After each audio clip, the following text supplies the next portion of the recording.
నాకైతే దేవుడి మీద నమ్మకం ఉంది. ధర్మం మీద నమ్మకం ఉంది. నిజం అనేటటువంటిది నిదానంగా బయటకు వస్తుందనేటువంటిది నమ్మకం ఉంది. ఆ రోజునే చెప్పాను నేను. అదే ఇప్పుడు కనబడుతోంది. ఒక ఆవేదన భరితమైనటువంటి అంశం ఏంటంటే దేవుడితో రాజకీయాలు చేయకూడదు. దేవుడి విషయంలో రాజకీయం చేయకూడదు. దేవుడితో కూడినటువంటి సెంటిమెంట్ కోట్లాది మంది భక్తులది. ఆ భక్తుల సెంటిమెంట్లతో రాజకీయం చేశాం మనం ఆ రోజున. ఏంటది?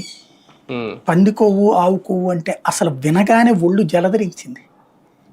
అసలు ప్రతి మనిషి ఎంత ఆవేదన చెందాడంటే, నాకు కొంతమంది బ్రాహ్మణ మిత్రులు అలాగే ఇతరులు అయితే ఫోన్ చేసి ఇంత నీచమా అండి అంటూ ప్రాయశ్చిత్త మంత్రాలు చెప్పుకున్నాం, ఇవాళ స్నానాలు చేసి జపాలు చేస్తున్నాం అని చెప్పిన వాళ్ళు ఉన్నారు.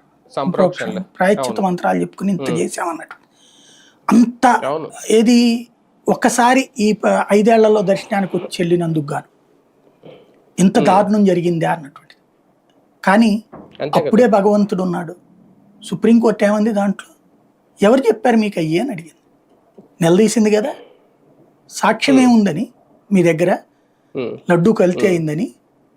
అందులో కలిపారనడానికి ఏంటి ఆధారం? గతంలో 5 ఏళ్లలో కలిపారనడానికి ఏంటి ఆధారం అని నిలదీసింది. మీరు ఇప్పుడు పోనీ లడ్డూని ఏమన్నా చెక్ చేశారా అని అడిగింది. పాత లడ్డూలను ఎవరు టెస్ట్ చేయలేదుగా. పోనీ కొత్తగా లడ్డూలను ఏమన్నా టెస్ట్ చేశారా కలిపారని? చేయలేదుగా. ఇప్పుడు లేదంట. అలాంటి ఇప్పుడు లేదంటారు. అప్పటికి వీళ్ళ ప్రభుత్వం అదే వీళ్ళ ప్రభుత్వం వచ్చాక పట్టుకున్న ట్యాంకర్ కదా.